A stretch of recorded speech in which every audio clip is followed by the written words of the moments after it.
"He'll laugh at me," she whispered. Mafia boss held her hand and led her into the wedding uninvited. The bell above the door of the gilded petal chimed with a cheerful, brassy sound that seemed entirely at odds with the gray, weeping sky outside. Inside, the air was thick with the humid, sweet perfume of Casablanca lilies and the sharp, green scent of cut stems. Clara Vincenzi stood behind the scarred oak counter, her head bent low over a sketchbook. Her pencil moved in quick, feathery strokes, capturing the phantom drape of a silk chiffon train that existed only in her mind. To anyone passing by the shop window in the bustling downtown district of Halwyn, Clara was just the quiet florist with the messy bun and the oversized knit sweaters. They saw a woman who blended into the background, much like the baby's breath she tucked into the flamboyant bouquets for customers who demanded to be seen. They did not see the way her eyes lit up when she traced the arch of a bodice, or the secret ambition that burned, low and steady, in her chest. She wanted to create beauty, not just arrange it. "Earth to Clara, come in. Clara." Clara jumped, her hand jerking the pencil across the page, leaving a jagged graphite scar through her perfect design. She slammed the sketchbook shut and looked up to see Jenna, her co-worker, leaning over the counter with a smartphone thrust out like a weapon. "I am sorry," Clara murmured, sliding the book under the register. "I was focused on the inventory." "Inventory. Right," Jenna scoffed. Though her grin was playful, she tapped her acrylic nails against her phone screen. "Forget the flowers. Look at this. It is literally everywhere today. Even the mayor retweeted it." Clara leaned in reluctantly. On the screen was a digital image of a wedding invitation so opulent it looked heavy just to look at. Gold leaf filigree bordered a cream card, the calligraphy sweeping and pretentious, but it was the names in the center that made the blood drain from Clara's face, leaving her cold. Ethan Barrow, Julianne St. Clair, the wedding of the century, they are calling it. Jenna sighed, scrolling down to see comments. "Senator St. Clair's daughter and the golden boy of Halwyn real estate. I heard the floral budget alone is $50,000. Can you imagine? And look at the venue, the Grand Dominion Ballroom." Clara felt a phantom sensation, a cold trickle of soda down her back, the echo of cruel laughter in a crowded gymnasium. She gripped the edge of the counter until her knuckles turned white. "It looks expensive," Clara managed to say, her voice tight. Jenna looked up, noticing Clara's pale complexion. "Hey, you okay? You went total ghost on me. Wait, didn't you go to high school with Ethan Barrow? Jude's Academy, right?" Clara turned away, pretending to rearrange a display of hydrangeas. Her hands were trembling. "We went to the same school. We were not friends. Not friends. He is gorgeous. Though, a total jerk. Probably. But look at that jawline." "He was cruel," Clara said, the words slipping out before she could stop them. She stopped fussing with the flowers and looked at the rain streaking the window. He used to make a sport of it, finding the quietest person in the room and seeing how small he could make them feel. Jenna's smile faded. "Oh, I didn't know." "Senior year," Clara whispered, caught in the memory. "The winter gala. I had made my own dress. I spent 3 months sewing it. It was blue satin. I thought it was beautiful." She swallowed hard. "Ethan bumped into me near the punch bowl. He claimed it was an accident, but he was laughing before the cup even hit the floor. Red punch all over the front. He looked at me, in front of the whole school, and asked if I had sewn the dress out of my grandmother's curtains, because at least now the stain gave it some color." The silence in the shop was heavy. Jenna looked horrified. "What a pig." "Everyone laughed," Clara said, her voice hollow. "That is the part I remember most, not the sticky dress or the ruined satin. The sound of 300 people laughing because Ethan Barrow decided I was a joke." She forced a tight, brittle smile onto her face and turned back to Jenna. "But that was a long time ago. He's a big shot now, and I am just selling roses. It does not matter." Jenna hesitated, then pocketed her phone. "Well, I hope it rains on his big day. A torrential downpour. Mud everywhere." Clara let out a soft, genuine laugh. "Thanks, Jenna." But when Jenna clocked out for the evening, leaving Clara alone to close up the shop. The brave mask crumbled. Clara locked the front door and flipped the sign to closed, then retreated to the back of the shop where the work tables stood. The silence of the evening was usually her favorite companion, but tonight it felt oppressive. She pulled her sketchbook out again, but the design she had been working on now looked foolish. Who was she kidding? She was Clara Vincenzi, the girl who wore oversized sweaters to hide herself, the girl who never spoke above a whisper. Ethan was marrying a senator's daughter in a ballroom, and she was here, hiding among the ferns. The invitation Jenna had shown her felt like a confirmation of the natural order of things. Some people were made to shine, and others were made to be laughed at. She was so lost in her misery that she did not hear the heavy rap on the glass door at first. When the knock came again, louder this time, Clara started. She looked at the clock on the wall. 7 in the evening. They had been closed for an hour. She walked cautiously to the front. Through the rain-slicked glass, she saw a tall silhouette standing under a black umbrella. The man was not looking at his phone or checking a watch. He was staring directly at her, his posture still and commanding, against her better judgment. Clara unlocked the door and cracked it open. "I'm sorry, sir. We are closed for the night. I require a specific flower," the man said. His voice was a low baritone, smooth like aged whiskey but with a rough edge that suggested it burned going down. "I was told you might have it." Clara hesitated. He did not look like a typical customer. He wore a charcoal suit that fit him with tailored precision, the fabric dark and expensive. His coat was open, revealing a crisp white shirt and a lack of a tie that made him look less like a businessman and more like someone who had just left a high-stakes poker game. But it was his face that held her, sharp cheekbones, a strong jaw, and eyes the color of storm clouds, intelligent and unyielding. "What kind of flower?" Clara asked, forgetting to be afraid. "A black orchid," he replied. "Taka chantrieri." Clara blinked. It was a rare request. Most people wanted roses or lilies. The bat flower, the black orchid, was strange, moody, and difficult to keep alive. "I have one," she said softly. "In the greenhouse at the back. It just bloomed this morning." The man nodded once. "May I?" Clara stepped back, opening the door fully. He stepped inside, collapsing his umbrella with a snap. He brought the smell of rain and ozone in with him, a sharp, clean scent that cut through the sweetness of the shop. "I am Lucien," he said, not offering a surname. "Clara," she replied automatically.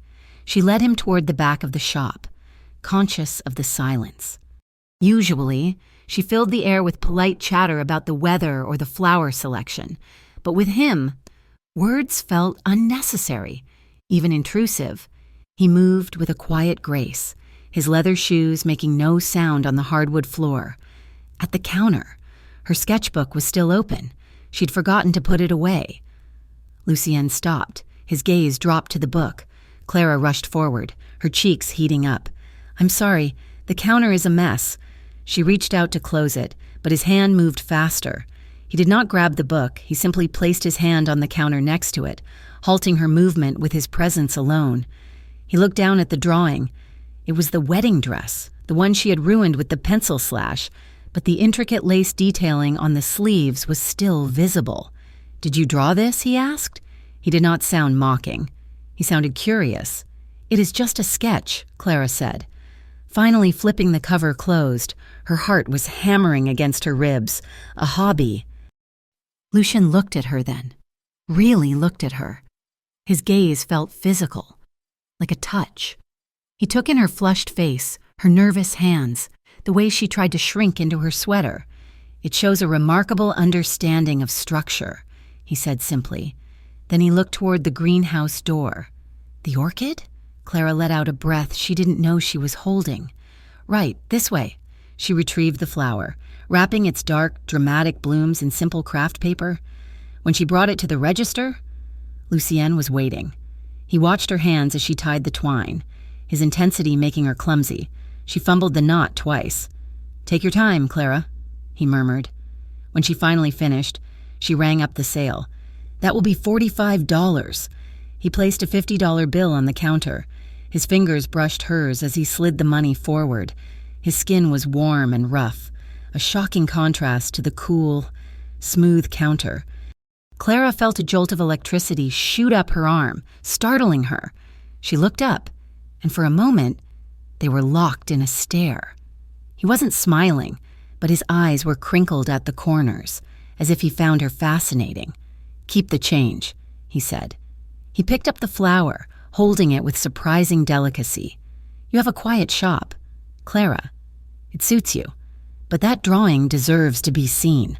Before she could form a response, he turned and walked out into the rain, disappearing into the night as quickly as he had arrived. Clara told herself he was just a customer, a wealthy, eccentric customer who liked strange flowers. But 3 days later, the bell chimed in the early afternoon, and Lucienne Moretti walked in again. This time, the shop was empty of other customers. The afternoon sun was trying to break through the clouds, casting long, pale beams of light across the floor. Clara was trimming thorns off a shipment of red roses. She froze when she saw him. He was wearing a navy suit today, impeccable as before, but his expression was less severe. "The orchid is thriving," he said as a way of greeting. "I am glad," Clara said, wiping her hands on her apron. "They can be temperamental." "I have a request," Lucien said, approaching the counter. He rested his hands on the edge, leaning in slightly. "I am hosting a private dinner later this week. Small, intimate. I dislike the arrangements the caterers provide. They are too stiff." "What were you looking for?" Clara asked. She felt steadier today, though the flutter in her stomach remained. "Something wild," he said, his eyes holding hers. "Something that looks like it grew that way, rather than being forced. I trust your eyes." Over the next week, the dynamic shifted. Lucien came in nearly every day to check on the progress of the arrangement, but they both knew the flowers were merely the excuse. He would stay for 20 minutes, sometimes 30. He asked her about the flowers, why she chose the hellebores over the peonies, how she knew which stems would bend and which would break. He never asked personal questions, yet he learned from her. He learned that she hummed when she was concentrating. He learned that she preferred tea to coffee, and Clara learned about him. She learned that he listened with an intensity that made her feel like the only person in the world. She learned that he moved with the wary confidence of a predator who had no natural enemies. She found herself waiting for the door to chime. She started wearing her hair down. She sketched more, the lines on the paper becoming bolder, more assured, but the shadow of the wedding remained. It was Friday evening, a week after their first meeting. The rain had returned, lashing against the city of Halloween. Clara was alone in the shop again, waiting for Lucienne to pick up the final centerpiece. She had made the mistake of opening her laptop. The algorithm, cruel and efficient, had served her a video. It was a clip from a local news station covering the preparations for the Barrow St. Clair wedding. They were interviewing Ethan. He looked older than he had in high school, his face thicker, but the smirk was the same. "We just want the best," Ethan was saying to the reporter, flashing a white smile. "My fiancé deserves a perfect day. No mistakes, no embarrassments. We are keeping the guest list exclusive. We want people who belong in our world. No embarrassments. People who belong." The words cut through Clara's fragile, newfound confidence like a knife. She saw herself again. The stain on the blue dress, the laughter echoing. She felt the crushing weight of her own insignificance. She was a florist, the help, the girl who didn't belong. Tears hot and fast pricked at her eyes. She tried to blink them away, but one escaped, tracking down her cheek, then another. She sniffled, reaching for a tissue. Just as the door opened, Lucien entered, shaking off his umbrella. He stopped dead the moment he saw her. He crossed the distance between the door and the counter in 3 long strides. The casual elegance was gone, replaced by a sharp, terrifying focus. "Clara?" His voice was low, demanding. She quickly wiped her face, turning away. "I am fine. Just allergies, the pollen. Turn around," he said. It wasn't a request. Clara turned slowly. Her eyes were red-rimmed, her face blotchy. She felt ugly and small. She expected him to look uncomfortable, to offer a polite excuse and leave. Men hated tears. Lucien did not leave. He looked at her face, then at the laptop screen still playing the silent loop of Ethan Barrow's interview. His eyes narrowed, piecing it together with a frightening speed. "Him?" Lucien asked. The word was cold, devoid of any warmth. Clara let out a shaky breath. "It is stupid. I am being stupid." "Tell me," Lucien said. He reached out, his hand hovering near her face before he let his knuckles gently brush away a fresh tear. The touch was electric, grounding her. "He's getting married?" Clara whispered, her voice trembling. "Everyone is talking about it. He was the one I told my friend about, the one who humiliated me." Lucien's jaw tightened, a muscle feathered in his cheek. "And that upsets you? That he is getting married?"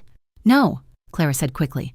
"No, I do not care about him. It is just—" She gestured vaguely at the screen, at the shop, at herself.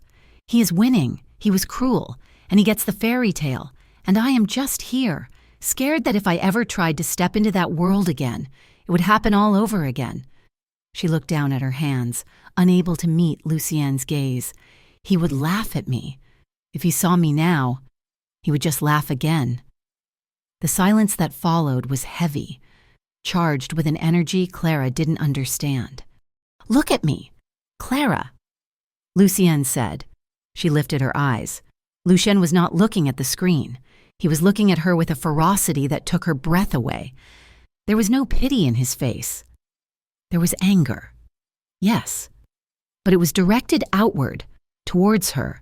There was only a dark, possessive resolve. "He thinks he owns this city," Lucien said quietly. "He thinks he decides who belongs and who does not." He walked around the side of the counter, invading her personal space. He stood so close she could smell the rain on his coat and the expensive sandalwood of his cologne. He reached out and took her hand, his grip firm, swallowing her slender fingers in his warmth. "He'll laugh at me," she whispered again, fearing a physical weight in her throat. Lucien's thumb swept over her knuckles. He leaned down, his voice a rough murmur against her ear, sending shivers racing down her spine. "Then let's see him try," Lucien said. "With me by your side?" Clara stared at him, her heart pounding a frantic rhythm against her ribs. "What?" "The wedding," Lucien said. "We are going." "We can't," Clara stammered. "I am not invited. You are not invited." A corner of Lucien's mouth quirked up, not in a smile, but in a dangerous, predatory grin. "Clara, I do not need an invitation to walk into a room, and neither do you, not anymore." He squeezed her hand, a promise and a challenge all in one. "He wants a perfect day? Let us give him one he will never forget." The rain had not let up. It drummed a relentless, chaotic rhythm against the roof of the flower shop, matching the frantic beat of Clara's heart. She pulled her hand away from Lucien's grip, retreating behind the safety of the scratched oak counter as if it were a fortress wall. "No," Clara said, her voice shaking but firm. "I cannot do that. I cannot just walk into the Grand Dominion ballroom uninvited. It is insane." Lucien remained where he was, his presence filling the small, dim space. He did not look insane. He looked calm, anchored, and terrifyingly serious. He unbuttoned his suit jacket and leaned against a display of white lilies, watching her with that dark, storm cloud gaze. "It is not insane," he corrected her smoothly. "It is a correction of the record." "You do not understand," Clara insisted, her hands twisting the fabric of her oversized sweater. She felt the old, familiar panic rising in her throat, the sensation of being small and dirty and wrong. These people, Ethan and his friends, they smell fear. They smell poverty. I could put on a gown, Lucien, but the moment I walk through those doors, I will just be Clara the charity case again. The girl who wore shoes with holes in the soles to gym class. She turned away, unable to look at him, staring instead at the rows of silent blooms in the cooler. The confession spilled out of her, a dam breaking after years of holding back the water. "My mother cleaned houses for families like the St. Clair's," she whispered. I grew up wearing their hand-me-downs. In high school, I did not just get teased because I was quiet. I got mocked because my skirts were hemmed by hand and my sweaters were 2 seasons out of fashion. I learned to be invisible because being seen meant being ridiculed. She wrapped her arms around herself, hugging her own ribs. If I go there, pretending to be one of them, Ethan will take one look at me and see right through it. He will laugh, and everyone will join in. I cannot survive that again. The silence that stretched between them was heavy. Clara expected him to offer a platitude, to tell her that beauty was on the inside or that high school was ancient history. Instead, she heard the slow, deliberate click of his dress shoes against the floorboards as he moved closer. I was 14 the first time I was invited to a gala, Lucien said. His voice was low, stripped of its usual smooth command, raw with a memory she had not earned but was being given. Clara turned. Surprised by the shift in his tone, Lucien was looking past her, staring at a point in the middle distance. It was a charity event. I had been working runners for a local associate, trying to claw my way out of the tenements. I thought if I could just get into that room, meet the right people, I could change my trajectory. He let out a short, humorless laugh. I stole a suit. It was black, wool, 3 sizes too big in the shoulders. I pinned it in the back with safety pins. I polished my work boots with black marker. Clara stared at him, unable to reconcile the elegant, lethal man before her with a boy holding a suit together with safety pins. I walked into the foyer, Lucien continued, his eyes finally snapping back to hers. I felt like a king for exactly 30 seconds. Then a security guard spotted the boots. He did not just ask me to leave. He dragged me out by the collar while the host, a man I idolized, laughed and told his guests to watch the street trash, get taken to the curb. He moved closer, until the counter was the only thing separating them. I sat in the alley behind that hotel for 2 hours in the rain. I promised myself that the next time I walked into a room like that, I would own the building. Clara felt an ache in her chest, a resonance that vibrated in her very bones. She saw the steel in him now, not just his power, but his armor. He had built himself out of scar tissue and resolve, just as she had built her walls out of silence and flowers. We are the same, Clara, Lucien said softly. We both know what it feels like to be on the outside looking in, but I am not asking you to pretend to be one of them. I am asking you to show them that you have surpassed them. He reached across the counter again, but this time he did not take her hand. He simply rested his fingertips on the sketchbook she had tried to hide. Do not let a boy who peaked in high school dictate the rest of your life. Come with me, not as a guest, but as my equal. Clara looked at his hand, then up at his face. The fear was still there, churning in her stomach, but underneath it, a spark ignited. It was the same spark that drove her to sketch wedding dresses she thought no one would ever see. It was a longing for dignity. I do not have anything to wear, she said, her voice barely a whisper. A slow, dangerous smile spread across Lucien's face. Leave that to me. 2 days later, Lucien returned to the shop with a request that confused her. He brought a measuring tape. I have a client, he told her, his tone businesslike as he locked the front door and flipped the sign to close in the middle of the afternoon. She is overseas, but she has your exact build. I commissioned a gown for her, but the atelier needs precise measurements to finish the bodice. Would you mind standing in? Clara felt a sharp, unreasonable pang of disappointment. Of course. He was a man of the world. He likely had women, beautiful, wealthy women scattered across the globe. She was just the florist helping him with an errand. Of course, Clara said, forcing a professional smile. I can help. She stood on the small pedestal she used for arranging tall displays, while Lucien handed the tape to the elderly seamstress he had brought with him, a woman named Elena, who smelled of lavender and starch. But Lucien did not step away to check his phone or wait outside. He stayed. He leaned against the wall, his arms crossed over his chest, watching with an intensity that made the air in the room grow hot. Arms up, please. Bella, Elena murmured. Clara lifted her arms. She was wearing her usual work clothes, a gray cardigan over a simple cotton dress. She felt shapeless and dull. As Elena pulled the tape around her waist, calling out numbers, Clara risked a glance at Lucien. His eyes were dark, following the line of the tape measure as it cinched her waist. He wasn't looking at her like she was a mannequin. He was looking at her as if he were memorizing her geometry. When Elena measured the slope of her shoulder, Lucien's gaze lingered on the exposed skin of her neck, heavy and physical. Clara shivered, blaming a draft that did not exist.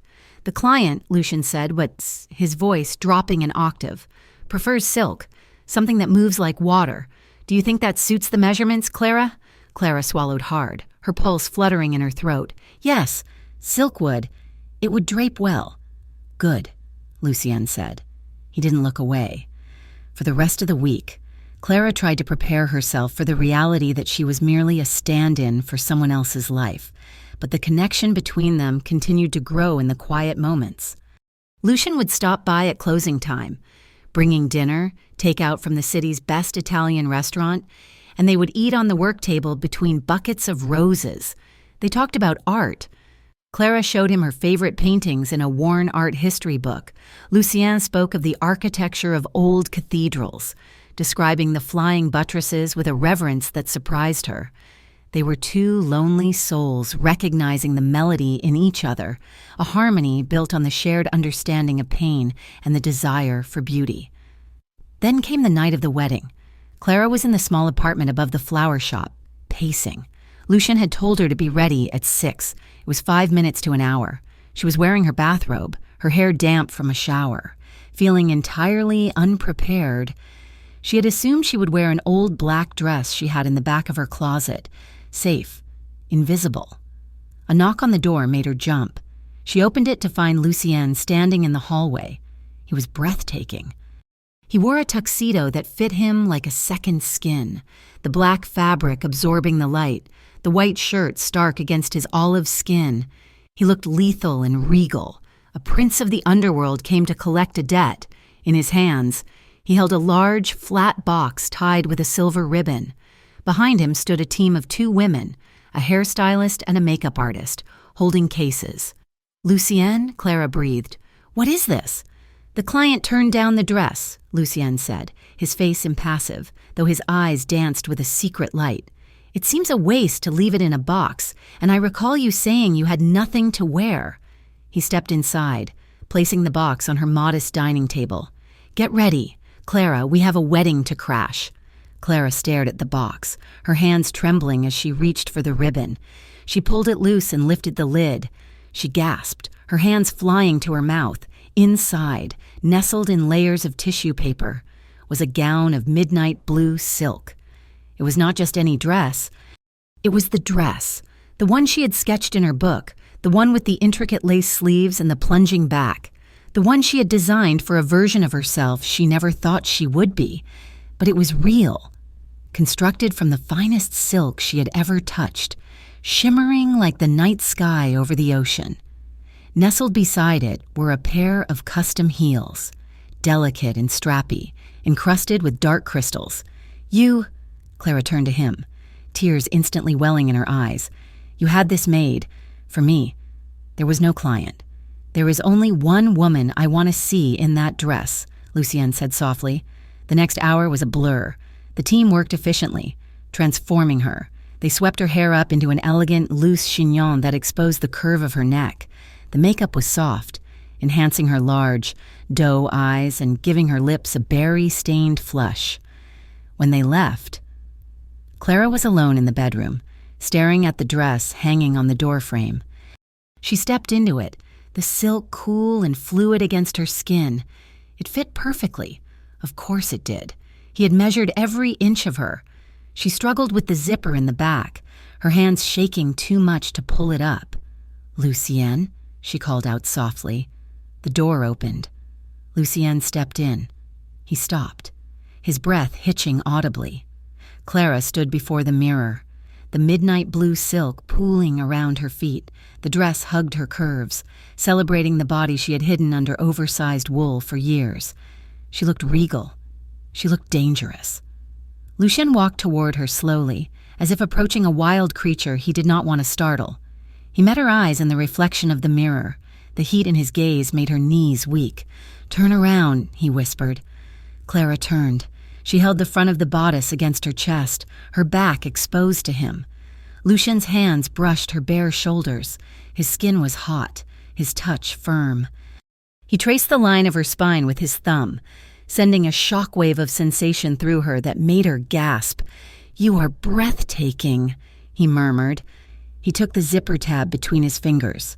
He pulled it up slowly, the sound of the teeth locking together seeming loud in the quiet room, as the dress cinched tight, holding her. Lucien did not step away. He stepped closer, his chest brushing against her back. He leaned down, his breath ghosting over the sensitive skin behind her ear. Clara's breathing grew shallow. The air in the room was thick, charged with a tension that had been building for weeks, a storm finally breaking. "Turn around," he commanded again, softer this time. Clara turned in the circle of his arms. They were chest to chest now. She had to tilt her head back to look at him. His eyes were searching hers, looking for fear, looking for permission. He raised a hand and brushed his knuckles against her cheekbone. The gesture was impossibly tender for a man so dangerous. Clara leaned into his touch, her eyes fluttering shut. "Lucien," she whispered, his name a plea. "Clara." He groaned. He leaned in, giving her a moment to pull away. She didn't. She rose on her toes, closing the distance. When his lips met hers, it wasn't an explosion, it was a collision of tides. It was slow, burning, and deeply possessive. Lucien kissed her with a terrifying focus, his mouth moving over hers with a hunger that spoke of long nights spent thinking of this exact moment. Clara's hands found the lapels of his tuxedo, gripping the fabric to anchor herself as the world spun away. He tasted wine and danger. His arm wound around her waist, pulling her flush against him, crushing the silk between them. Clara opened to him, a soft sound escaping her throat, and Lucien growled low in his chest, deepening the kiss until she was breathless, her senses overwhelmed by the scent and feel of him. It was a kiss that claimed her. It erased the memory of the high school gym, the laughter, the shame, in his arms. She wasn't the poor florist. She was desired. She was powerful. Lucien pulled back slowly, resting his forehead against hers. His breathing was ragged. He kept his hand cupping her face, his thumb stroking her cheekbone. "You deserve more than anyone in that ballroom," he whispered, his voice rough with emotion.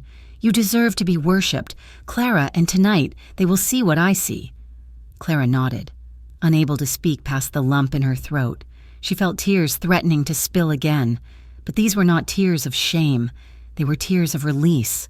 "I am ready," she whispered. Lucien kissed her forehead, a benediction. "Then let us go." He offered her his arm.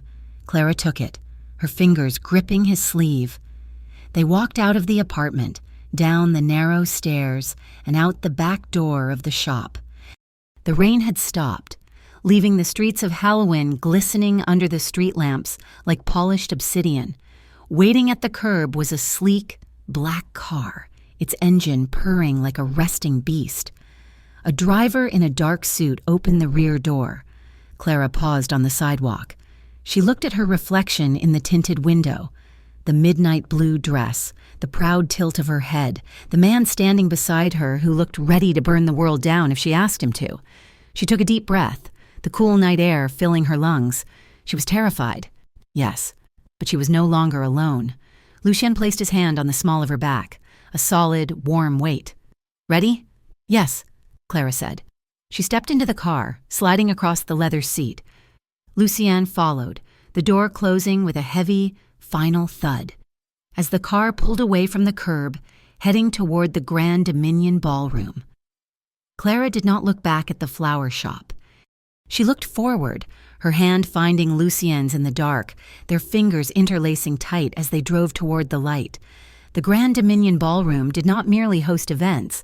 It swallowed them whole in a maw of crystal chandeliers, velvet drapes, and the oppressive weight of old money. Outside. The night air was fractured by the blinding, staccato bursts of paparazzi flashbulbs. The entrance was a gauntlet of red carpet and screaming photographers, a chaotic sea of black lenses hungry for the image of a senator, a debutante, or a scandal. Inside the climate-controlled silence of the sleek black sedan, the noise was nothing but a dull hum. Clara Vincenzi sat perfectly still, her hands folded in her lap to keep them from trembling. The midnight blue silk of her gown pooled around her legs like deep water, cool and smooth against her skin. Beside her, Lucien Moretti was a study in terrifying calm.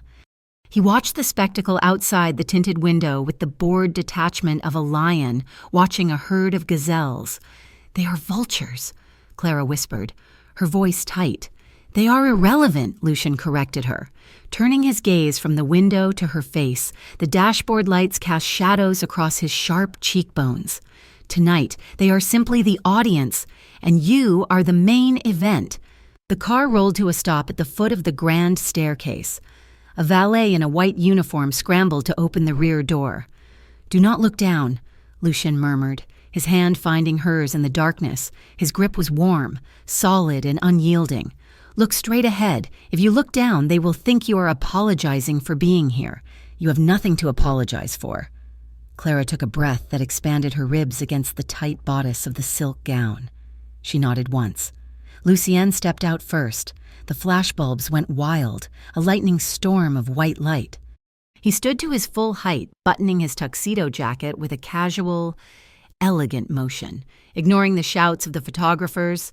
Then he turned and extended his hand into the car. Clara placed her hand in his. As she stepped out, the slit in her gown revealed a flash of her leg and the glittering custom heels.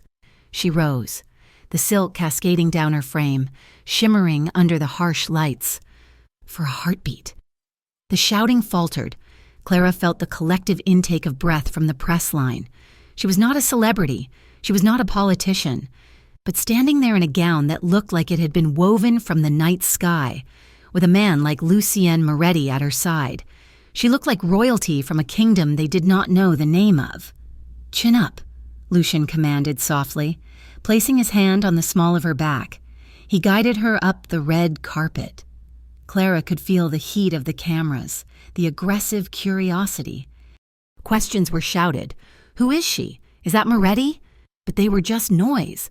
The only reality was the pressure of Lucien's hand on her spine, pushing her forward, grounding her to the earth. They passed through the massive double doors and into the ballroom. If the outside was chaotic, the inside was a suffocating wall of perfume, champagne, and judgment.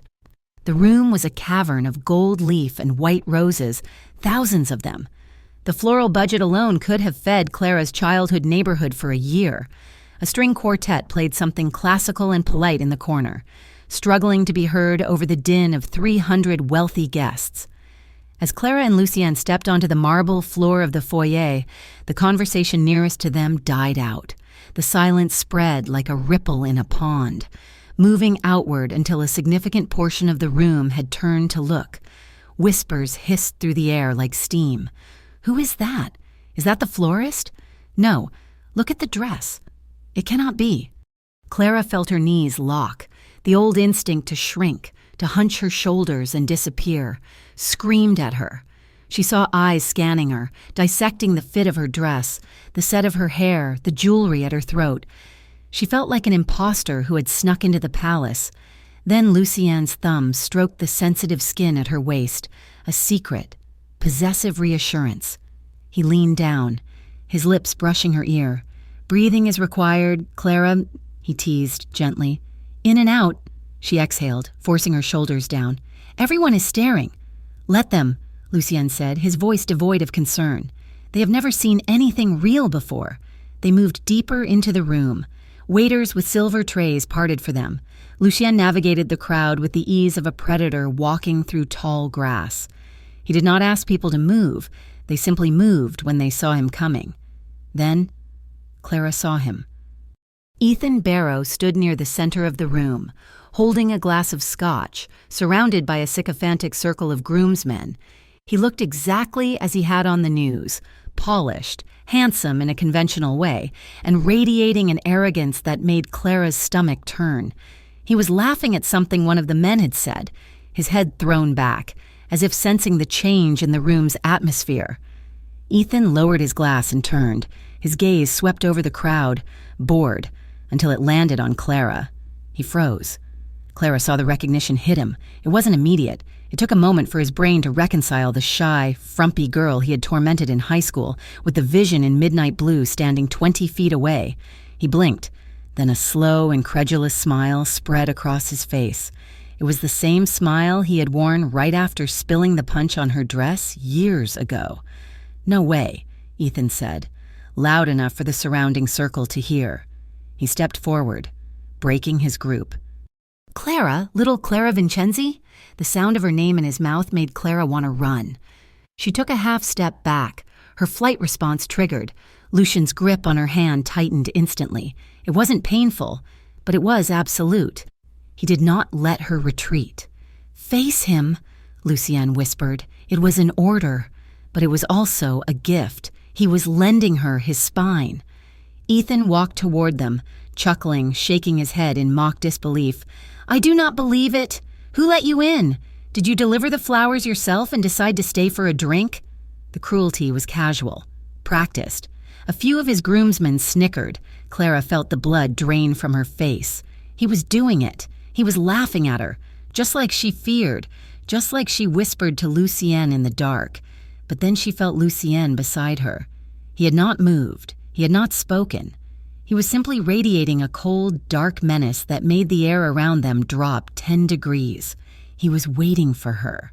Clara looked at Ethan. Really looked at him. She saw the slightly flushed skin from too much alcohol. She saw the insecurity in his eyes that needed to belittle others to feel big. And she realized, with a sudden, jarring clarity, that he was not a monster. He was just a mean boy in a tuxedo, and she was wearing a dress made of silk and courage, standing next to a man who could buy and sell Ethan Barrow 10 times over. Clara lifted her chin. She channeled every ounce of Lucienne's quiet confidence. "Hello? Ethan?" she said. Her voice did not shake. It was cool, clear, and carried perfectly over the nearby chatter. "The flowers were delivered hours ago. They look beautiful, though I suppose the credit belongs to the team, not me." Ethan faltered. He had expected her to stutter, to blush, to look at her shoes. Well, what are you doing here then?" The guest list was quite specific. "I am here as a guest," Clara said smoothly. She turned her head slightly, looking up at Lucienne. "I am with Mr. Moretti." Ethan's gaze snapped to Lucienne. The color drained from his face instantly. Everyone in Halloween knew the name Moretti. They knew the construction contracts, the shipping lines, and the rumors of things much darker than business. "Moretti," Ethan stammered, his arrogance evaporating like mist. I did not realize you were acquainted." "There is a great deal you do not realize," Lucienne said. His voice was a low rumble, smooth and dangerous. He did not offer Ethan his hand. He simply looked at him with a boredom that was more insulting than a slap. "Your invitation must have been lost in the mail, but I assumed, given the occasion, you would not mind one extra guest, especially one who outshines the bride." A collective gasp rippled through the small circle of listeners. Before Ethan could respond, a sharp voice cut in. "Ethan? Who is this?" Julianne St. Clair appeared at Ethan's elbow. She was beautiful in the way a porcelain doll is beautiful, perfect, blonde, and cold. Her white lace wedding dress was massive, a cloud of tulle that seemed to take up half the room. But as her eyes landed on Clara, her expression soured. Julianne looked at Clara's dress, the sleek, modern, sensual cut of the blue silk, and then down at her own poofy, traditional gown. Jealousy, sharp and instant, flared in her eyes. "This is Clara," Ethan said quickly, looking nervous. She went to high school with me." Julianne looked Clara up and down, her lip curling. "Oh, the scholarship girl? I didn't realize we were turning my wedding into a reunion for the needy." The insult hung in the air, gross and unnecessary. Clara felt a spark of anger, but before she could speak, Lucien laughed. It was a soft, dark sound. Needy, Lucien repeated, tasting the word. He looked at Julianne with amusement. Mrs. Barrow. I believe Clara's dress alone is worth more than your father's tuition contributions for the last decade. Carefulness is a virtue. You would do well to learn it. He turned to Clara, dismissing the bride and groom entirely. Shall we find our table, darling? The air in this corner is rather stale. Yes, Clara said, her heart soaring. Let's... They walked away, leaving Ethan and Julianne standing in stunned silence, the whispers behind them erupting with renewed vigor. Dinner was a lavish affair of 5 courses, served on bone china under the dim glow of the chandeliers.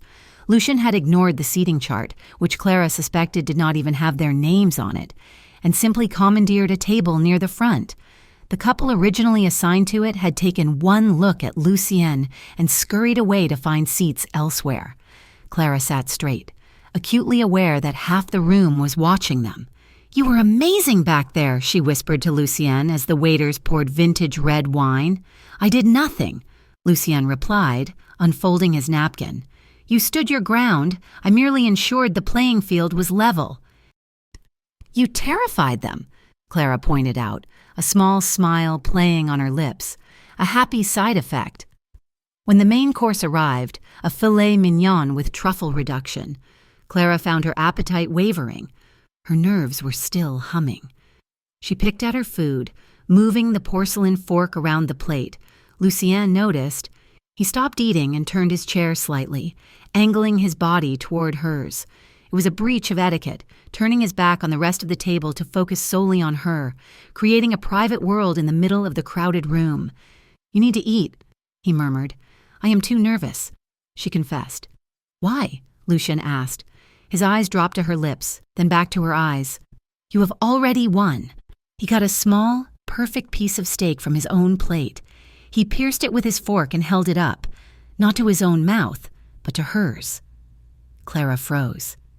It was an incredibly intimate gesture, to be fed by a man like him, in a room like this. It was a display of ownership, of care, of a connection that went far beyond a casual date. "Open," he commanded softly. Clara parted her lips. Lucien guided the fork into her mouth. His eyes locked on hers. The flavors burst on her tongue, rich, savory, expensive, but all she could feel was the intensity of his gaze. He watched her chew and swallow, his expression darkening with a simmering heat. He reached out and brushed his thumb against the corner of her mouth, catching a tiny drop of sauce. He did not wipe it on a napkin. The table across from them, a group of elderly socialites, was watching with scandalized fascination. Clara realized she didn't care. The heat rising in her cheeks had nothing to do with embarrassment and everything to do with the man sitting beside her. "Better?" he asked. "Yes," Clara breathed. As the dinner service was cleared, the lights in the ballroom dimmed further. The string quartet transitioned into a lush, sweeping waltz. The center of the room cleared as the first few couples drifted onto the dance floor. Ethan and Julianne were the first, of course. They moved stiffly, Julianne whispering furiously at Ethan while he looked miserable. It was a performance, not a dance. Lucien stood up. He extended his hand to Clara. "Dance with me," he said. Clara hesitated. "Lucien, I do not know if I can. Everyone will look." "Clara," he said, his voice dropping to that rough, persuasive register that made her toes curl. "We did not come here to hide in the shadows. We came here to burn the shadows away. Give me your hand." She placed her hand in his. He led her to the floor. The moment they stepped onto the polished wood, the whispers started again, but they sounded distant now, like the ocean in a shell. Lucien pulled her close, closer than was strictly proper for a formal waltz. His right hand settled firmly on the curve of her waist, his fingers splaying out against the silk. He held her other hand high. Interlacing their fingers, they began to move. Clara had expected to stumble, but moving with Lucien was effortless. He led with a strength that made it impossible to make a mistake. He guided her through the turns, his body shielding her, his movements fluid and graceful. The world narrowed down to the scent of his sandalwood cologne, the heat of his hand on her back, and the stormy gray of his eyes.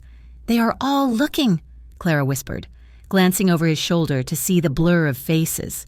"Let them look," Lucien said. He spun her, the blue silk of her dress flaring out like a blooming flower. "Let them see what they missed. Let Ethan see what he threw away." Clara looked over at the head table. Ethan was sitting there, ignoring his bride, watching Clara with an expression of profound regret and confusion. He looked small. He looked insignificant. The giant who had loomed over her high school memories had shrunk down to the size of a bitter, ordinary man. She looked back at Lucien. "I do not care about Ethan," she said, realizing it was the truth. "I really do not care." Lucien smiled, and this time, it reached his eyes. "Good." He pulled her tighter, their chests brushing. The air between them crackled with electricity. The dance was no longer a performance for the room. It was a conversation between their bodies. Every step was a question, every turn an answer. The tension that had started in the flower shop, that had spiked in her apartment while he zipped her dress, was now a living thing, winding around them. "You are dangerous, Lucien Moretti," she murmured, her breath catching as he dipped her slightly. "Only to those who threaten what is mine," he replied, lifting her back up. His gaze dropped to her mouth, hungry and possessive.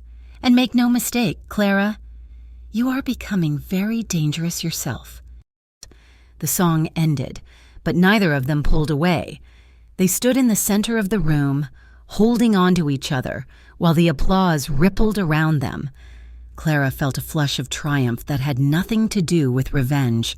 She felt seen, she felt wanted, and for the first time in her life, she felt like the queen of the board, not a pawn. "Let's get some air," Lucien whispered, his voice thick. "Before I kiss you in front of the senator and give his wife a heart attack." Clara laughed, a bright, genuine sound that cut through the stuffy atmosphere. "Okay, let's go." They turned to leave the floor, hand in hand, leaving the whispers and the envy in their wake. The heavy bass of the string quartet faded as Clara stepped out of the ballroom and into the long, carpeted corridor that led to the terrace. The air in the main hall had become stifling, thick with the scent of too many lilies and the weight of 100 envious stares. She needed a moment to breathe, to let the adrenaline that had been coursing through her veins since the first waltz finally settled. She pressed a hand to her chest, feeling her heart hammering against the silk of her bodice. She had done it.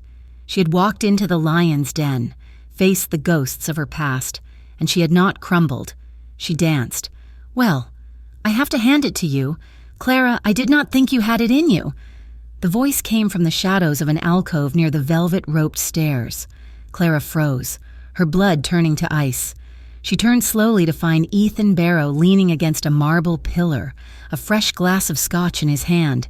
He looked disheveled, his tie slightly askew, the facade of the perfect groom cracking around the edges. "Ethan?" Clara said, keeping her voice steady despite the sudden spike in her pulse. "I thought you were cutting the cake." "Julianne is busy yelling at the caterers," Ethan muttered, pushing himself off the pillar. He walked toward her, his gait slightly unsteady. The smell of expensive whiskey hung on him like a cheap cologne.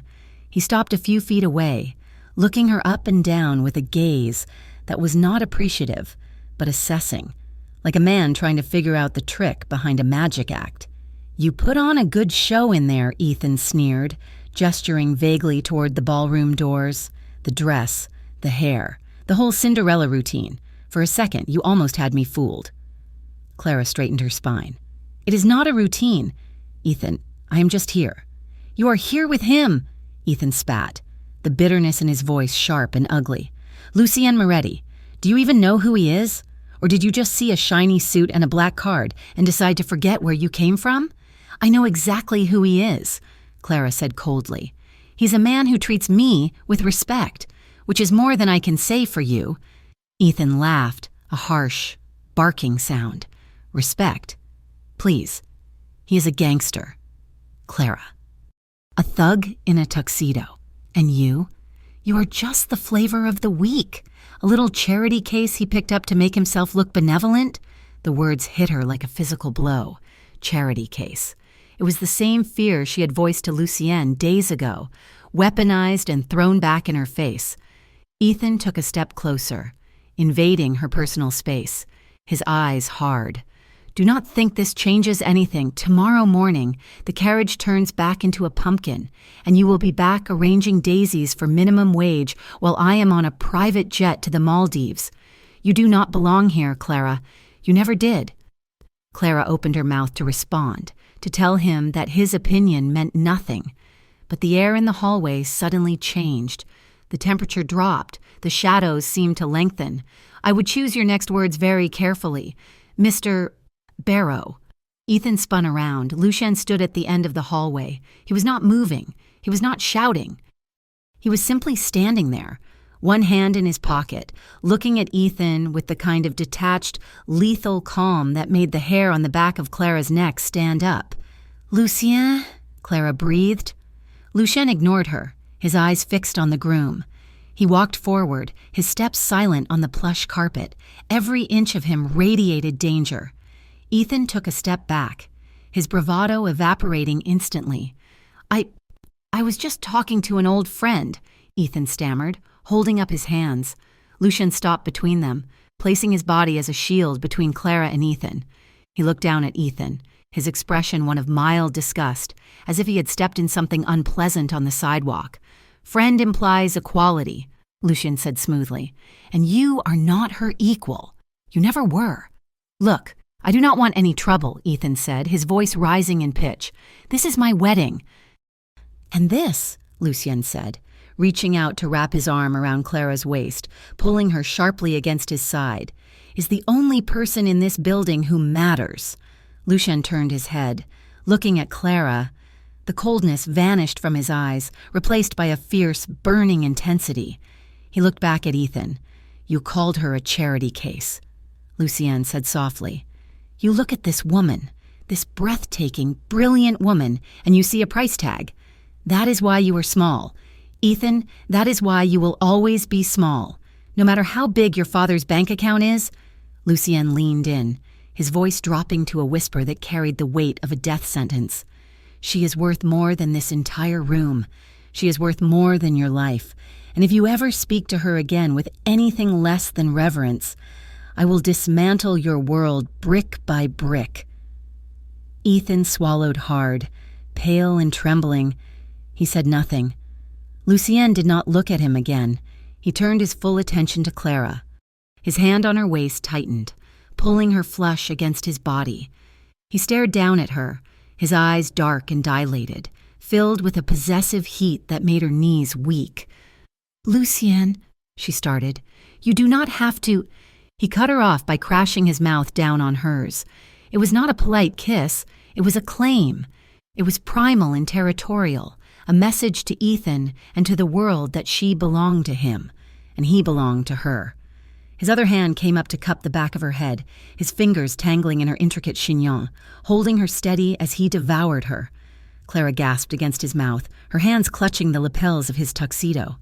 The kiss was fire and adrenaline, erasing the insult, erasing Ethan, erasing everything but the taste of him. She melted into him, her body molding to his hard lines. When Lucien finally pulled back, he kept her close, his forehead resting against hers. He was breathing hard. He glared over her shoulder at Ethan one last time. Go, Lucien commanded. Ethan scrambled backward, turning and fleeing toward the ballroom without a backward glance. Lucien let out a long exhale. Let's get out of here. The night air outside was crisp and cold, a welcome relief from the suffocating heat of the hallway. They did not wait for the valet. Lucien's driver, a stoic man named Marco, had the car idling at the curb the moment they stepped through the side doors, but instead of getting in immediately, Lucien walked her a few paces away toward a stone balustrade overlooking the city lights of Halloween. Clara leaned against the stone railing, her chest heaving. She looked at Lucien, at the sharp line of his jaw in the moonlight, and suddenly, A laugh bubbled up in her throat. It started as a giggle, then bloomed into full, hysterical laughter. "Did you see his face?" Clara gasped, wiping a tear from her eye. He looked like a terrified rabbit. Lucian watched her, a small smile tugging at the corner of his mouth. He looked like a man who realized he was out of his depth. Clara shook her head, the laughter fading into a trembling smile. The adrenaline was crashing now, leaving her limbs shaking. "I cannot believe you said that I was worth more than the room." Lucian stepped closer, boxing her in against the railing. He reached out and took her face in his hands, his thumbs stroking her cheekbones. The humor vanished from his expression, replaced by a raw sincerity. "I meant every word," he said. "I watched you in there, Clara. You walked into the fire and you did not burn. You stood tall. I have never been more proud of anyone in my life." Clara felt her throat close up. Tears, hot and fast, spilled over her lashes. "I was scared," she whispered. "I know," Lucian murmured, leaning down to kiss the tear track on her cheek. "That is what makes it brave." He kissed her other cheek, then the tip of her nose, treating her like something precious and breakable. "You are magnificent. Clara Vincenzi." Clara let out a broken sob and surged up, wrapping her arms around his neck. She kissed him deeply, pouring all her gratitude, all her relief, and all the new, terrifying love growing in her heart into the contact. Lucien groaned low in his throat, his arms wrapping around her waist, lifting her slightly off the ground. "Car," he muttered against her lips. "Now." They stumbled toward the sleek black sedan. Marco opened the door and studiously looked away as they tumbled into the back seat. The door slammed shut, sealing them in a private world of leather and tinted glass. The moment the lock clicked, restraint snapped. Clara did not stay on her side of the seat. She moved, driven by an instinct she hadn't known she possessed, climbing into Lucien's lap. Her silk dress hiked up her thighs, pooling around them. Lucian made a rough sound of approval, his hands gripping her hips to settle her against him. "Clara, don't talk," she whispered, pressing her forehead to his. "Just hold me." He did more than hold her. He worshipped her. His hands roamed over the silk of her dress, tracing the curve of her spine, the slope of her waist. He kissed her with a desperate hunger, his mouth hot and demanding. Clara buried her hands in his thick, dark hair, messing up the perfect style, pulling him closer. The car began to move, the city lights blurring past the windows, but neither of them noticed. "You were perfect," Lucian murmured against her neck, his lips grazing the sensitive pulse point. "Absolute perfection." Clara arched her back, a soft gasp escaping her lips. She felt overwhelmed, consumed by the scent of him. Sandalwood, rain, and pure masculinity. Being in his arms felt like coming home to a place she had never been before. It was dangerous. Yes, but it was the only place she wanted to be. Lucien pulled back slightly to look at her. His eyes were black pools in the dim light of the car. He cupped her face, his thumbs tracing the line of her lower lip. "You have no idea," he whispered roughly. "No idea what you do to me, watching you tonight, seeing you take your power back. It was the most beautiful thing I have ever seen." "It was you," Clara said, breathless. She rested her hands on his chest, feeling the heavy, rapid thud of his heart through his shirt. "You gave me the armor." "No," Lucian shook his head. "The steel was always there. Clara, I just polished it." He leaned in again, capturing her lips in a slow, deep kiss that tasted of forever. Clara melted against him, her defenses utterly dismantled. She felt safe. She felt loved. She felt bzzzt, psst. The harsh vibration of a phone cut through the intimacy like a knife. Lucien ignored it, deepening the kiss. Bzzzt, bzzzt, bzzzt. It was persistent, angry. Lucien pulled away with a curse, his forehead resting against hers for a moment before he reached into his jacket pocket. His breathing was ragged. "I'm sorry. I have to. Marco knows not to call unless it is an emergency." Clara sat back slightly, smoothing her hair, feeling the cold air of reality rushing back in. She watched as Lucien looked at the screen. His expression transformed instantly. The lover vanished. The predator returned. His eyes narrowed, hard and cold as flint. He answered the phone, his voice dropping to a flat, deadly monotone. "Report." Clara watched him, a knot of unease tightening in her stomach. She could hear the tinny sound of a voice on the other end, speaking fast and urgent. Lucien's jaw tightened. "Where?" A pause. "How many?" Another pause. "Understood. Reroute. Take the West Bridge. Do not stop for lights." He hung up the phone and slipped it back into his pocket. He did not look at her immediately. He looked out the window, scanning the passing traffic, his body coiled tight. "Lucien?" Clara whispered. The magic of the last 20 minutes felt suddenly fragile. "What is happening?" Lucien turned to her. The tenderness was still there in his eyes, but it was overlaid with a terrifying intensity. "We have a problem," he said quietly. "The Sotoro family. My rivals. They had scouts at the wedding." Clara felt a chill that had nothing to do with the temperature. "Scouts? They saw us," Lucien said. "They saw me with you. They saw how I looked at you." He clenched his jaw. "They think you are a weakness. They are setting up an ambush on the main road to your apartment." Clara stared at him, the blood draining from her face. The beautiful dream of the evening shattered. The dress, the dance, the kiss. It all suddenly felt like a prelude to violence. "An ambush?" she repeated. "You mean with guns?" "Yes." She looked at his hands, the same hands that had just been caressing her face with such gentleness. Now they were fists. A horrible thought took root in her mind, a cold, insidious doubt. "Lucien," she said, her voice trembling, "did you know? Did you know they would be there?" He looked at her sharply. "What?" "Tonight," she said, pulling away from him, sliding off his lap and back onto the leather seat. "Take me to the wedding, making a scene. Was it to draw them out? Was I just bait?" The silence in the car was deafening. The car swerved slightly as Marco took a sharp turn, the tires screeching against the asphalt. Lucien looked at her with an expression of genuine horror. "Clara, no." "You said it yourself," she said, her voice rising, hysteria edging in. "You wanted to make a statement. You wanted everyone to see. Was I just a pawn to provoke a war?" "No." Lucien's voice cracked like a whip. He reached out, grabbing her hands before she could pull them away. He held them tight, forcing her to look at him. "Listen to me," he said, his voice fierce and urgent. "I took you there because I wanted to give you the night you deserved. I took you there because I wanted to be with you. I did not know they would move this fast. But we are in danger," she whispered. "I am in danger," Lucien corrected her.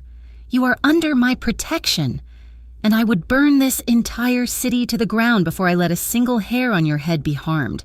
He squeezed her hands, his eyes searching hers, begging her to believe him. "Look at me, Clara. I have lived a life of lies and strategy for 20 years. I do not do anything without a calculation." He paused, his thumb stroking over her knuckles. "But tonight, with you, in that hallway, in this car?" He shook his head. "You are the only thing tonight that felt real. You are the only thing that has felt real in a very long time. I swear to you, on my mother's grave, you are not a pawn. You are everything." Clara searched his face.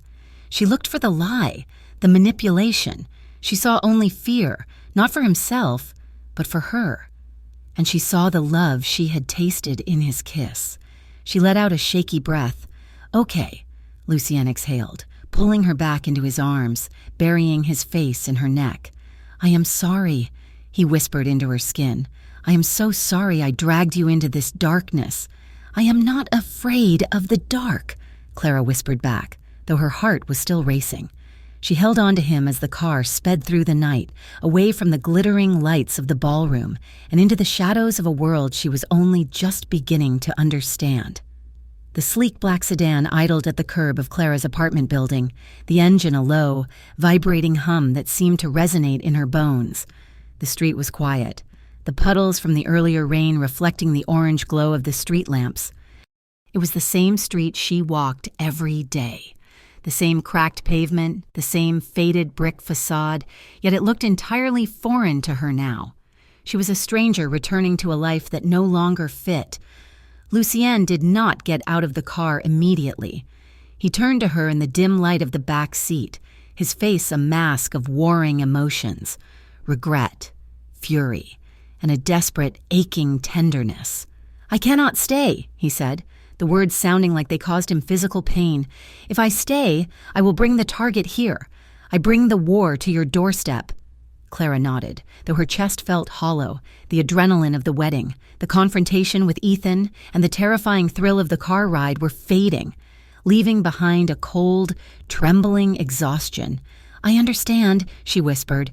Lucien reached out, cupping the back of her neck, pulling her forehead to his. "I am leaving men, 2 of them, one in the lobby, one on the street. Marco is staying at the corner. You are safe, Clara, I swear it." "I know," she said. And she did. She trusted him more than she had ever trusted anyone. "Go inside," he murmured against her skin. "Lock the door. Do not open it for anyone but me." He kissed her once, hard and fast, a promise sealed in heat, and then pulled away. Clara stepped out of the car, the cool night air biting at her exposed shoulders. She gathered the heavy silk of her gown in her hands to keep it from dragging on the wet concrete and hurried to the entrance. She glanced back just once. The car was still there, a dark sentinel. It did not move until she was safely inside the lobby and the heavy security door clicked shut. Clara's apartment was exactly as she had left it, yet it felt small and suffocating. The half-drank mug of tea on the coaster, the sketchbook open on the table.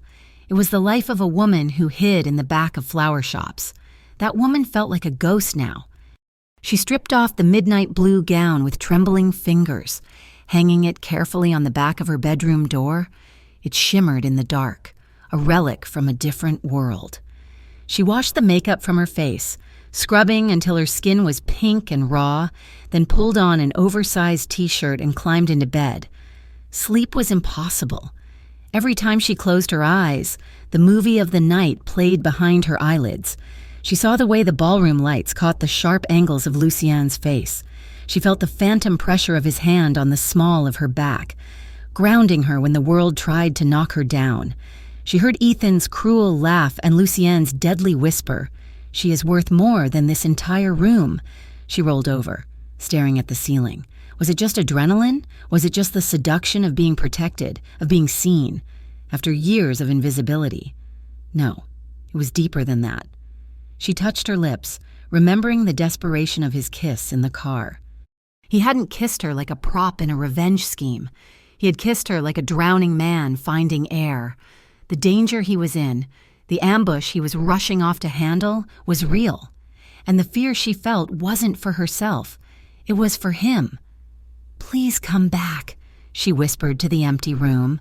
Across the city, in a smoke-filled office at the back of a heavily guarded warehouse. Lucien Moretti was not whispering. He paced the length of the room, his tuxedo jacket discarded on a leather chair, his white shirt sleeves rolled up to his elbows. His consigliere, Elias, sat at the mahogany desk, looking grim. "The intel was solid," Elias said, his voice gravelly. "Satoru had 3 cars waiting by the West Bridge. They were heavy. Lucien, automatic weapons, if you had taken the usual route." "They knew," Lucien snarled, turning on his heel. "How did they know?" "The wedding," Elias replied calmly. "It was a public spectacle. Photos were online within minutes. Satoru saw you. He saw the girl." Lucien stopped pacing. He slammed his hands down on the desk, leaning in close to Elias. He did not just see her. He targeted her. He moved 3 hit squads in under an hour. That is not impulsive. Elias, that is prepared. "He's been looking for a leverage point for 6 months, Elias said. "He thinks he found one. A civilian. Soft target." Lucien's eyes went black. The thought of Clara, soft, artistic, gentle Clara, being viewed as a target, a piece of meat to be used in a turf war, made a red haze of violence descend over his vision. He remembered her shaking hands in the flower shop. He remembered the way she had looked at him on the balcony, eyes full of trust. "He thinks she is a weakness," Lucien said. his voice dropping to a terrifyingly low register. "He thinks he can use her to get to me." Lucien straightened up, buttoning his cuffs with deliberate, icy precision. He grabbed his jacket. "Call the car," Lucien commanded. "Lucien," Elias warned, standing up. "You cannot just walk into the Satoru stronghold. It is suicide." "It is not suicide," Lucien said, checking the heavy semi-automatic pistol he pulled from the desk drawer before tucking it into his waistband. "It is a negotiation." The Golden Cage was a nightclub that pretended to be high class, but smelled of cheap perfume and desperation.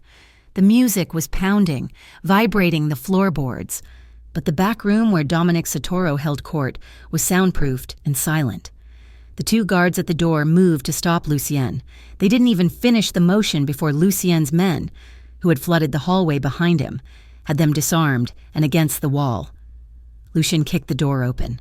Dominic Satoru sat on a velvet sofa, a glass of wine in his hand.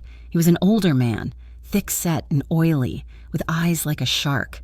He didn't look surprised to see Lucien. He looked amused.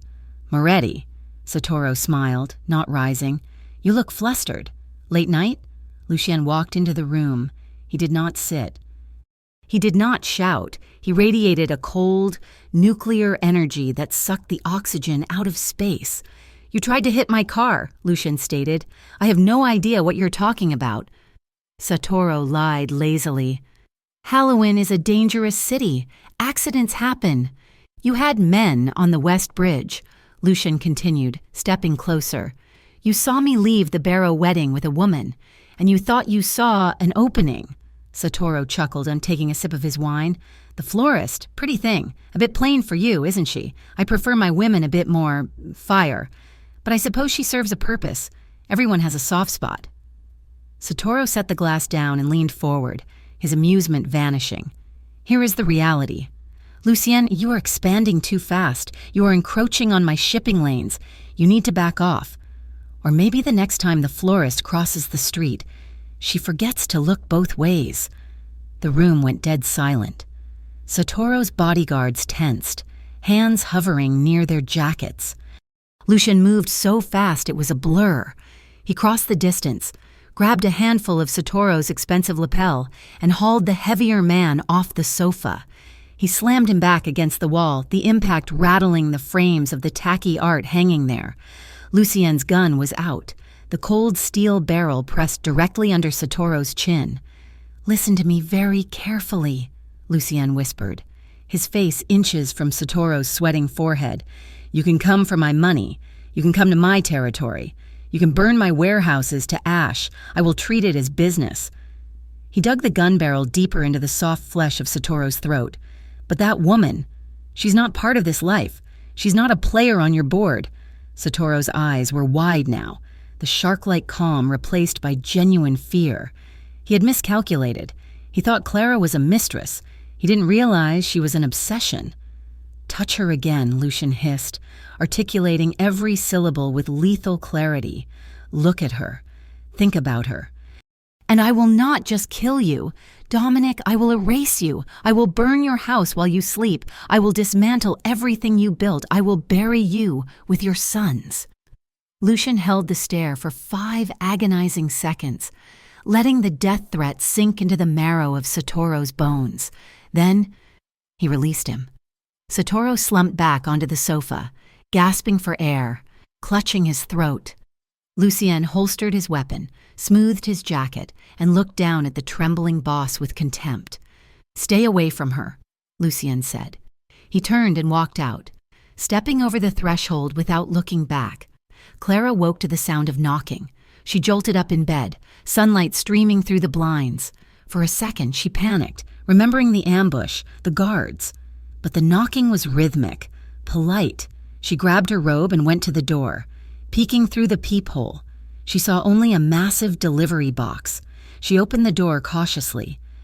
The hallway was empty, save for one of the guards Lucien had left, a large man who nodded respectfully to her from the stairwell.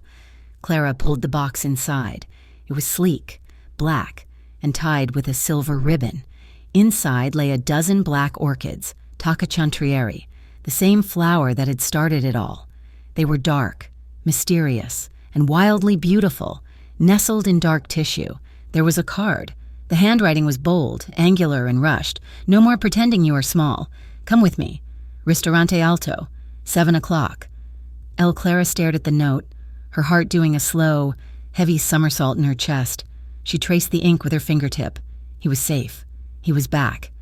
Ristorante Alto was the highest point in the city, a rooftop garden that seemed to float among the clouds. It was exclusive, the kind of place where senators and movie stars dined, but tonight, the entire upper terrace was empty. Clara stepped off the private elevator. She was wearing the dress Lucienne had sent her, not the ball gown, but a simpler, elegant cocktail dress in a deep emerald green that he must have arranged for that morning. Lucienne was standing by the railing, looking out over the glittering expanse of Halwyn. He wore a fresh suit, black on black, but he looked tired. The tension in his shoulders was visible even from a distance. He turned when he heard her heels on the stone. His face softened instantly, the hard lines around his mouth easing. "Clara," he breathed. He walked toward her, stopping a foot away, as if unsure he was allowed to touch her. "You came," he said. "You sent flowers," she replied, a small smile touching her lips. "Black orchids, you remembered." "I remember everything," Lucienne said. He looked at her, searching her face for signs of trauma, for fear. "Clara, about last night. I need to apologize. I never should have exposed you to that. I was arrogant. I thought I could control the variables, but I put you in the crosshairs." He looked away, shame flickering in his eyes. "I understand if you want to walk away, if you want to go back to your shop and never see me again. I will ensure you are safe. I will have men watch your street for as long as you need, but I will not drag you further into my mess if you want out." Clara watched him. She saw the guilt eating at him. She saw the man who had stormed a rival's stronghold to protect her, now standing before her, terrified of her rejection. "Are you done?" she asked softly. Lucienne looked back at her, surprised. "Clara, I'm not afraid," Lucienne, she said, stepping closer, closing the gap he had left between them. "Well, that is a lie. I am a little afraid. Your world is scary. Men with guns are scary." She reached out, taking his hands. His large, rough hands engulfed hers. "But I am not afraid of you," she said firmly, "and I am not a china doll you have to keep on a shelf. I spent my whole life being afraid. Lucienne, afraid of people laughing, afraid of being poor, afraid of taking up space. Last night, for the first time, I wasn't afraid of being me."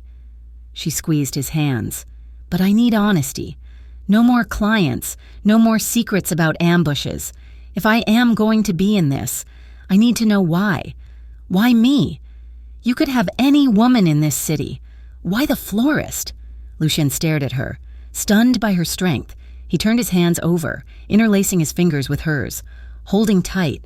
"It wasn't the flowers," he confessed, his voice rough. "It was the first night I came in. It was raining. The night you bought the orchid." Clara nodded. "I saw you before I came in," Lucienne said. "I was watching through the window. You were working on a sketch. Then you looked up, and I saw your face. You looked so incredibly lonely, but you were still creating something beautiful." He stepped closer, his chest brushing hers. "And then I came in. I saw your hands shaking when you wrapped the flowers. You were terrified of me, but you still looked me in the eye. You didn't look away." Lucienne freed one hand to cup her cheek, his thumb tracing her jawline. "I have spent my life around people who pretend to be strong," he whispered. "Men like Ethan, men like Satoru. They are loud, they are brash, but they are hollow. You were trembling, but you stood your ground. I saw a survivor. I saw someone who knew what it was to be broken and kept going anyway." His voice cracked slightly. "I wanted to protect that. I wanted to be the one standing between you and the world, and then I just wanted you." Clara felt the tears prick her eyes again, but they were happy tears. She realized that while Ethan had looked at her and seen a victim, Lucienne had looked at her and seen a queen in exile. "I do not want to go back," Clara whispered. "I do not want to be invisible anymore." "You never will be," Lucienne vowed. Not with me." "Then don't send me away," she said. "Don't tell me to leave." Lucian let out a shuddering breath, a sound of surrender. "Never." Clara rose on her tiptoes and kissed him. It started soft, a seal on a promise, but it ignited instantly. The restraint Lucien had been holding onto all evening shattered. He groaned, his arms wrapping around her waist, lifting her slightly off the ground to bring her closer. They stood under the string lights of the terrace, the wind whipping around them, the city spread out like a carpet of diamonds below.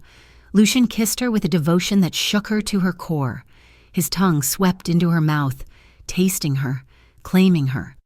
Clara clung to him, her hands moving over the broad muscles of his back, feeling the tension finally leaving his body. She felt the cold metal of his belt buckle against her stomach, the heat of his body through the thin silk of her dress. He walked her backward until her back pressed against the warm brick of the terrace wall, shielding her from the wind. He broke the kiss to bury his face in the curve of her neck, inhaling her scent deeply. "Mine," he growled against her skin, biting lightly at the sensitive cord of her neck. "You are mine, Clara." "I am yours," she gasped, tipping her head back to give him better access. Lucian's hands moved up her sides, his thumbs grazing the sides of her breasts, his touch reverent and hungry. He pulled back to look at her, his eyes dark with passion. "I will build a fortress around you," he swore. "I will give you the world. Clara, anything you want." Clara looked at him, flushed and breathless, her lips swollen from his kisses. She reached up, tracing the line of his mouth. "I just want you," she said. "Just this." Lucien smiled, a wicked, devastatingly handsome smile. "That is the one thing you already have." He leaned in again, capturing her mouth in a slow, deep rhythm, moving against her as the string lights twinkled above them. The danger of the world forgotten, leaving only the two of them suspended in the sky. 2 days later, the Grand Dominion ballroom looked different. The suffocating scent of thousands of white roses had been replaced by the sharper, more austere smell of polished mahogany and expensive cologne. The wedding decorations had been stripped away, replaced by the sleek corporate branding of the Halwyn Chamber of Commerce. It was the annual gala for the city's business elite, a gathering of sharks in silk ties. Clara Vincenzi walked through the same double doors she had entered 48 hours ago. But the woman who walked through them tonight was unrecognizable from the terrified florist who had clutched Lucien's hand for survival. Tonight, she was not clutching his hand, she was resting her fingers lightly, possessively on his forearm. She wore a gown of liquid silver, high-necked and long-sleeved, but open in the back, revealing the elegant line of her spine. It was architectural, modern and imposing. Her hair was swept back from her face, no longer hiding her features. She wore no jewelry except for a pair of diamond drop earrings that caught the light with every turn of her head. Lucien Moretti walked beside her, looking like the king of a board he had just swept clean. Rumors of his confrontation with the Sotoro family had already circulated through the underground currents of the city. Sotoro had liquidated his assets and left town the previous morning. Everyone in the room knew that the balance of power had shifted, and the man in the black tuxedo was the reason why. But more than the power plays, the whispers were about her. As they moved through the crowd, the hushed conversations rippled outward. "Is that the woman from the wedding? The one who stood up to the Barrows? Look at how he looks at her." They were no longer asking who she was with a sneer. They were asking with envy. Clara held her head high, meeting the gazes that came her way with a cool, serene smile. She realized, with a jolt of satisfaction, that the monster under the bed, the fear of judgment, of laughter, had vanished. It had withered in the light of Lucien's belief in her. "Mr. Moretti," a councilman approached them, his smile wide and nervous. "Good evening, and this must be—" "My partner," Lucien interrupted smoothly, his voice carrying a weight that silenced the nearby group. He did not say girlfriend. He did not say a date. He said partner. He turned to Clara, his eyes warm. "Clara, this is Councilman Reeves. He was just leaving." The councilman blinked, realized he was being dismissed, and hurriedly excused himself. Lucienne leaned down, his lips brushing her ear. "You are doing it again." "Doing what?" Clara asked, amused. "Outshining everyone in the room. I may have to ban you from future events." "It is bad for my ego," Clara laughed, a sound that was free and unburdened. "You do not have an ego, Lucienne.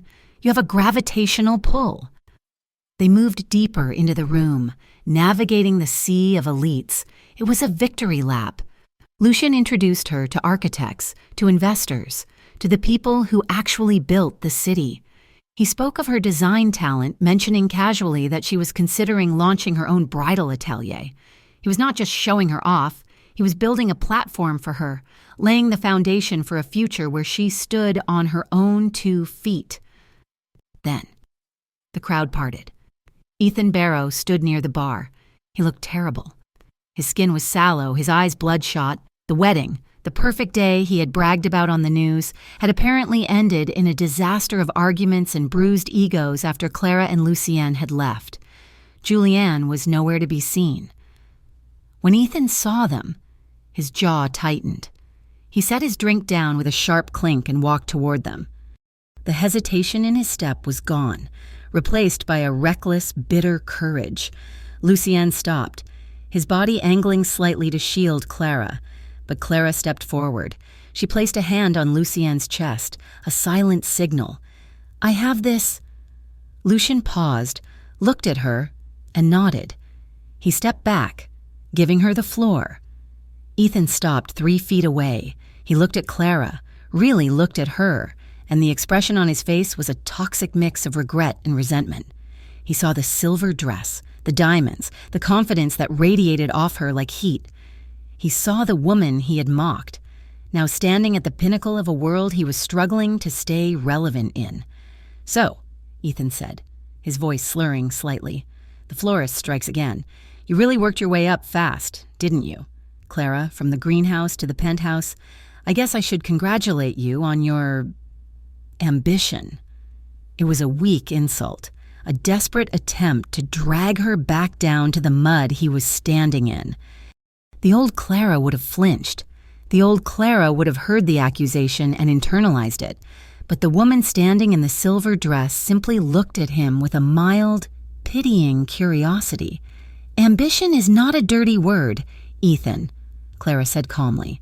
Her voice was low, melodic, and perfectly steady. "Neither is survival. I did what I had to do to get by, and then I decided I was tired of just getting by.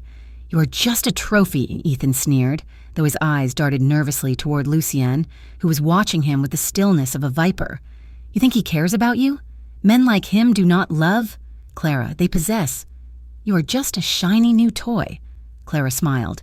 It wasn't a cruel smile, but it was final. It was the smile of someone closing a book they had lost interest in reading. "You are wrong," she said softly. "He sees me, in a way you never could, because you were too busy looking in the mirror." She took a step closer, lowering her voice so only he could hear.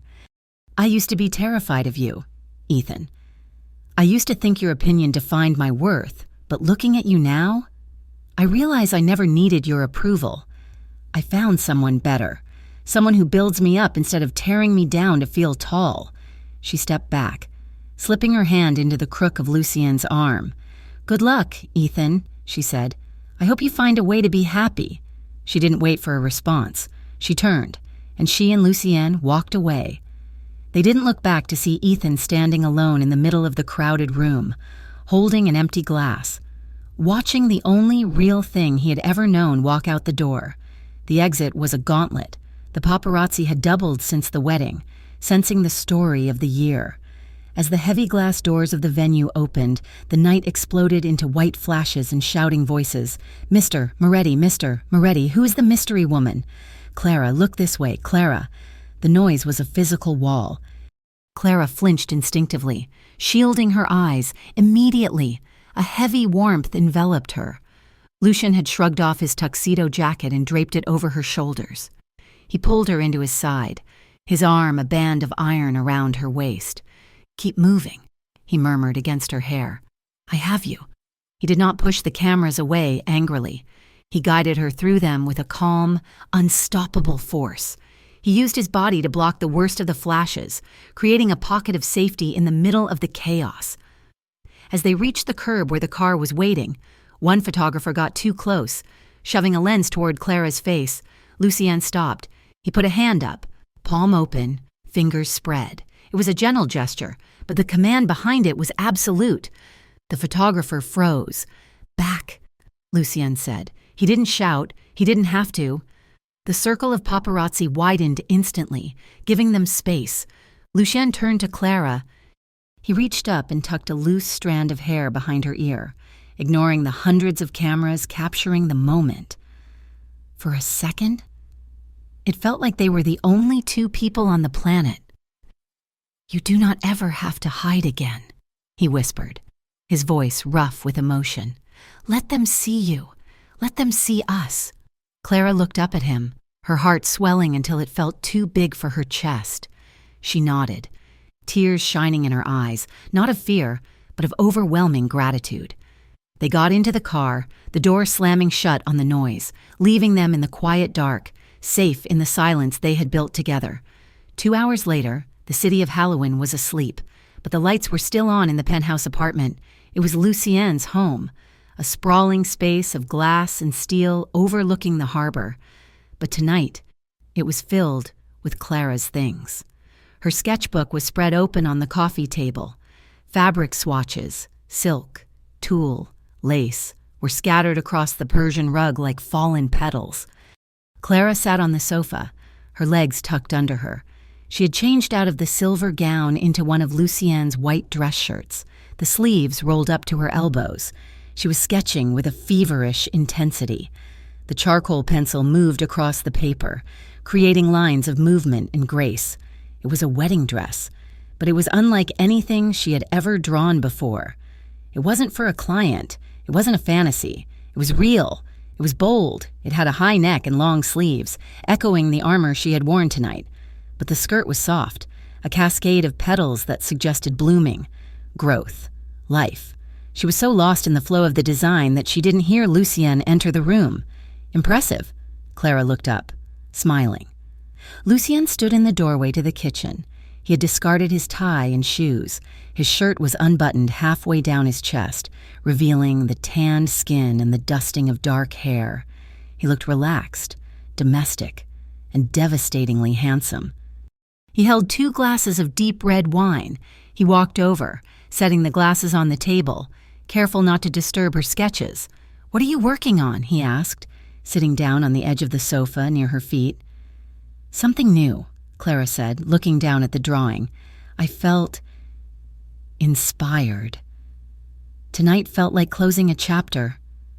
I wanted to start the next one." Lucien reached out, his fingers brushing her ankle. "And what does the next chapter look like?" Clara looked at him. "It looks like freedom. It looks like art." Lucien watched her for a long moment, his gray eyes dark and serious. He slid off the sofa, moving with a fluid grace until he was kneeling on the rug between her knees. Clara's breath hitched. "Lucien?" He took her hand, the one holding the charcoal pencil, and kissed her knuckles. His lips were warm, lingering on her skin. "I have spent my life building things," Lucien said softly. "Empire, reputation, wealth, but it was all cold, Clara. It was all stone and steel, until you—" He looked down at the sketch of the wedding dress, then he looked back up at her, his gaze piercing. "You asked me once why I chose you," he said. "I chose you because you are the only person who ever made me want to build a home, not just a fortress." He reached into his pocket. He did not pull out a ring box, not yet. He pulled out a single, perfect black orchid bloom, preserved and encased in clear resin, hanging on a delicate platinum chain. He leaned forward, fastening the necklace around her neck. The cool pendant rested against her collarbone, a permanent reminder of the night they met. "Would you design yours?" he asked, his voice barely above a whisper. Clara froze, her hand flying to the necklace. "Design my what?" "Your wedding dress," Lucien said.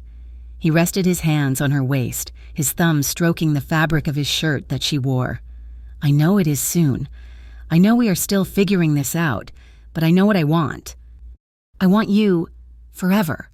I want to see you walk down an aisle toward me, wearing something you created, something that tells the world exactly who you are."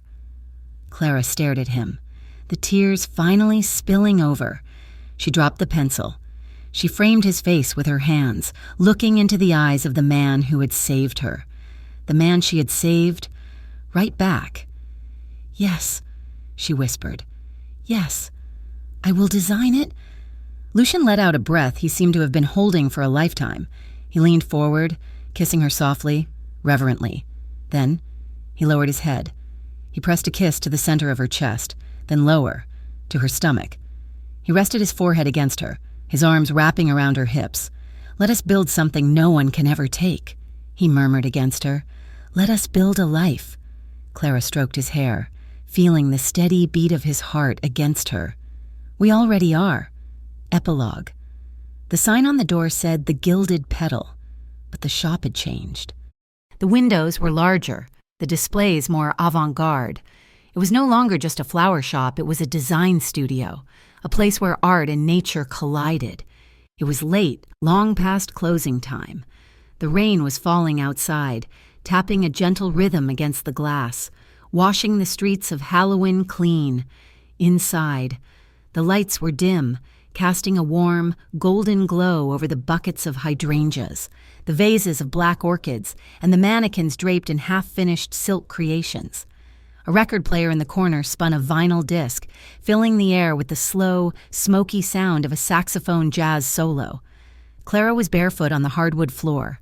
She was humming, swaying slightly to the music as she trimmed the stems of a bouquet of white peonies. She felt him before she saw him. Strong arms wrapped around her waist from behind, a warm chest pressed against her back.